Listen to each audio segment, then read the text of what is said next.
Hola y bienvenidos. Hoy vamos a analizar una sentencia muy relevante del Tribunal Superior de Justicia de Extremadura, dictada el día 16 de marzo de 2022, en el recurso de suplicación número 944 de 2021, que aborda una cuestión clave en materia de pensiones. ¿Cuándo deben computarse las rentas a efectos del complemento por mínimos en una pensión de jubilación? El señor Virgilio interpuso una demanda contra el Instituto Nacional de la Seguridad Social y la Tesorería General de la Seguridad Social, y el Juzgado de lo Social número 3 de Badajoz dictó sentencia el día 30 de septiembre de 2021, desestimando su demanda y confirmando que debía devolver 5.278 euros con 70 céntimos. Este punto de partida es esencial para comprender el conflicto jurídico porque refleja una práctica relativamente habitual en la gestión administrativa de prestaciones públicas, en la que la entidad gestora revisa situaciones pasadas a partir de información económica disponible en registros fiscales, lo que puede llevar a conclusiones que, aun siendo formalmente correctas desde una perspectiva contable, no siempre lo son desde un punto de vista jurídico sustantivo, especialmente cuando no se analiza con suficiente profundidad la naturaleza de los ingresos ni el momento en que se generan. En este contexto, la sentencia de instancia adopta una posición que puede calificarse como estricta o formalista, al considerar determinante el hecho de que el demandante haya percibido una cantidad económica en un ejercicio concreto, sin entrar a valorar si esa percepción responde realmente a una capacidad económica efectiva en ese mismo período, o si por el contrario, deriva de una situación anterior que no debería afectar al derecho al complemento por mínimos. Por ello, el recurso de suplicación adquiere una especial relevancia, ya que no se limita a cuestionar un aspecto puntual del caso, sino que plantea una revisión del criterio jurídico aplicado, proponiendo una interpretación más ajustada a la finalidad de la norma y a la lógica del sistema de seguridad social, lo que convierte este asunto en un ejemplo paradigmático de cómo los tribunales pueden corregir interpretaciones administrativas excesivamente rígidas. El señor Virgilio firmó un contrato de agencia el día 28 de febrero de 2013, que finalizó el día 26 de octubre de 2016 por decisión unilateral de la empresa Samsung Electronic Iberia, sociedad anónima unipersonal, tras lo cual reclamó una indemnización por clientela y daños y perjuicios, y tras un proceso de negociación, ambas partes alcanzaron un acuerdo el día 13 de enero de 2017, mediante el cual la empresa abonó 45.000 euros más, el impuesto sobre el valor añadido en concepto de indemnización por clientela, siendo relevante que desde el día 1 de noviembre de 2016 no realizó actividad laboral alguna ni por cuenta propia, ni por cuenta ajena. La precisión cronológica de estos hechos resulta absolutamente determinante, ya que permite identificar con claridad el momento exacto en el que se produce el hecho generador de la renta, que es la extinción del contrato de agencia, y diferenciarlo del momento posterior en el que se materializa el pago de la indemnización, evitando así confusiones entre el devengo jurídico de la obligación y su cumplimiento efectivo. Además, la naturaleza de la indemnización por clientela presenta características propias que la distinguen de otros tipos de ingresos,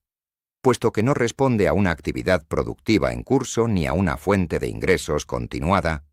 sino a la compensación de una pérdida patrimonial derivada de la finalización de una relación contractual, lo que exige un tratamiento específico a efectos de su consideración como renta en el ámbito de la seguridad social.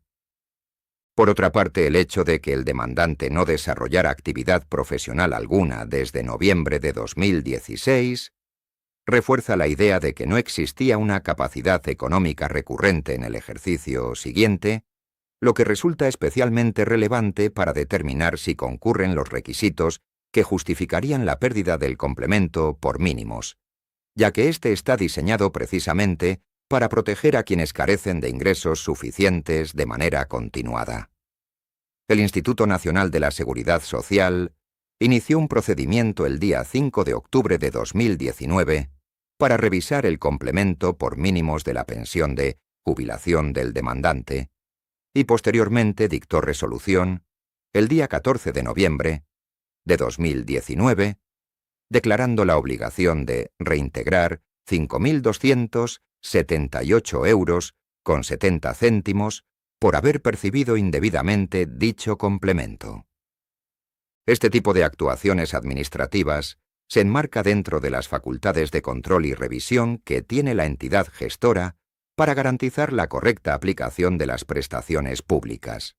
pero plantea importantes cuestiones jurídicas cuando se basa en una interpretación automática de los datos económicos sin atender a su contexto jurídico y temporal. En la práctica, la Administración suele utilizar la información procedente del impuesto sobre la renta de las personas físicas como indicador de la existencia de ingresos, lo que puede resultar útil desde un punto de vista operativo, pero puede generar distorsiones si no se tiene en cuenta que la normativa fiscal responde a criterios propios, como el principio de imputación temporal en función del cobro, que no siempre coinciden con los criterios aplicables en el ámbito de la seguridad social. Por ello, la actuación administrativa en este caso pone de relieve la necesidad de realizar un análisis más sofisticado que tenga en cuenta no solo la existencia de ingresos, sino también su origen, su naturaleza y el momento en que se generan, evitando así decisiones que puedan resultar injustas o contrarias a la finalidad protectora del sistema. El tribunal analiza el artículo 59 de la Ley General de la Seguridad Social, que establece que los pensionistas pueden percibir un complemento por mínimos siempre que no superen determinados límites de renta fijados legalmente. Este precepto constituye uno de los pilares del sistema de protección social,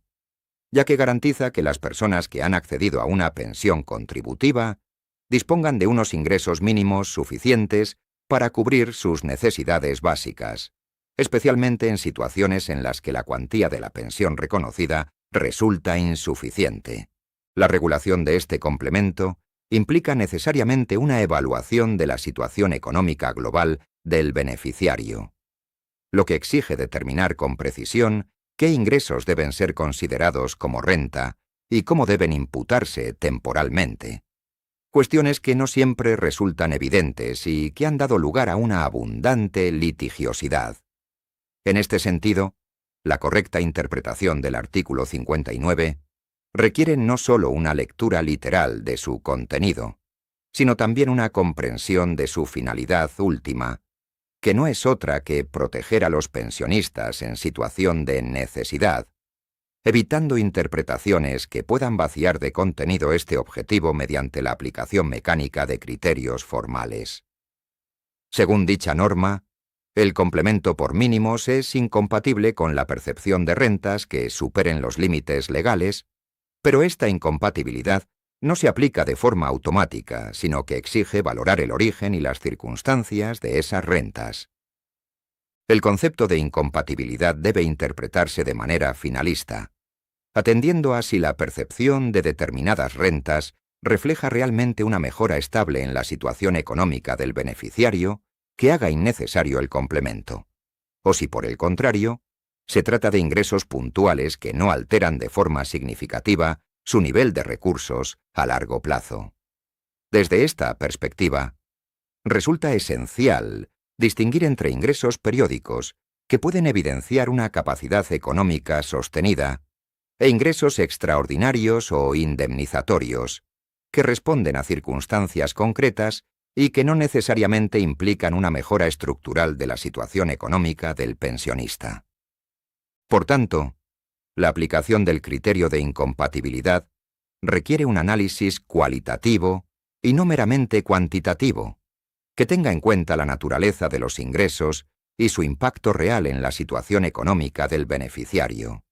evitando así decisiones que puedan resultar desproporcionadas o contrarias a la finalidad de la norma.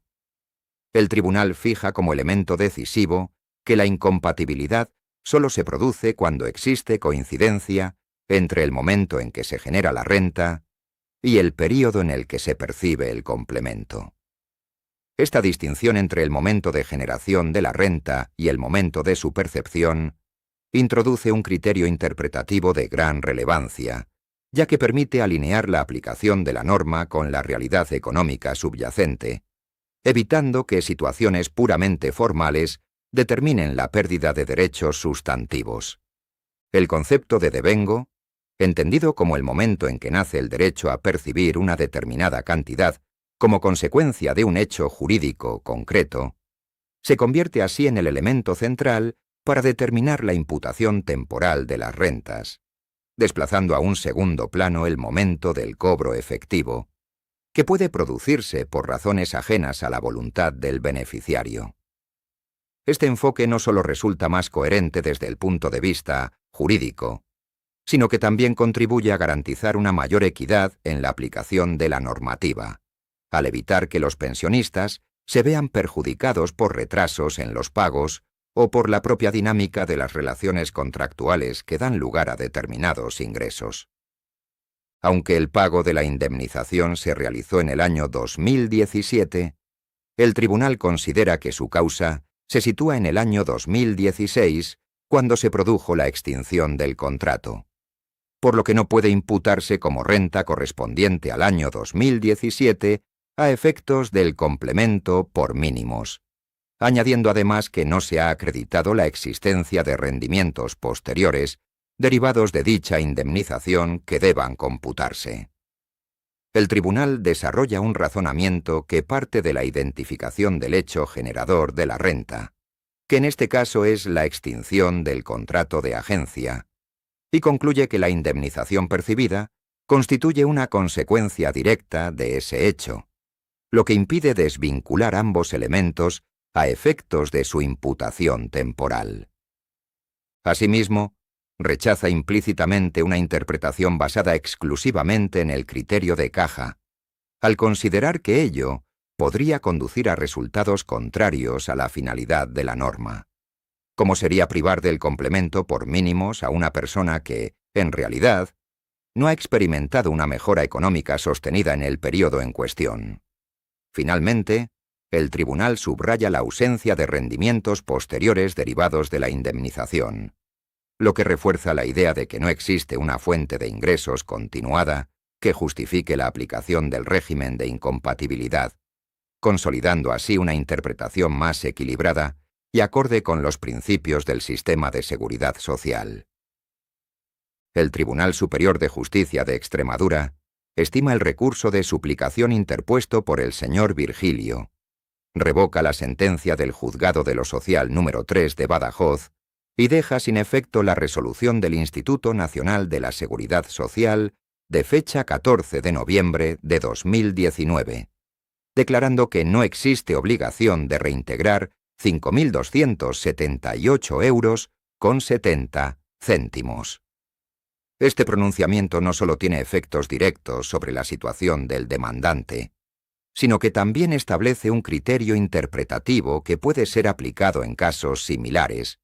contribuyendo a una mayor seguridad jurídica en la materia. Además, pone de relieve la importancia del control judicial de la actividad administrativa, especialmente en ámbitos tan sensibles como el de las prestaciones sociales, donde están en juego derechos fundamentales de las personas. En definitiva, el fallo refleja una aplicación del derecho que no se limita a una lectura literal de las normas, sino que atiende a su finalidad y a las circunstancias concretas del caso, garantizando así una solución justa y equilibrada. La sentencia establece como criterio que las rentas deben imputarse al momento en que se generan y no al momento en que se perciben, lo que supone una interpretación que protege a los pensionistas frente a revisiones administrativas basadas únicamente en el año de cobro de los ingresos y resulta especialmente relevante en casos de indemnizaciones o ingresos diferidos. Si te pareció útil esta explicación, comparte este video en tus redes sociales para que más personas aprendan a defender sus derechos. Si tienes dudas, cuéntanos tu caso en los comentarios. Gracias por ver el video. Nos vemos en la próxima.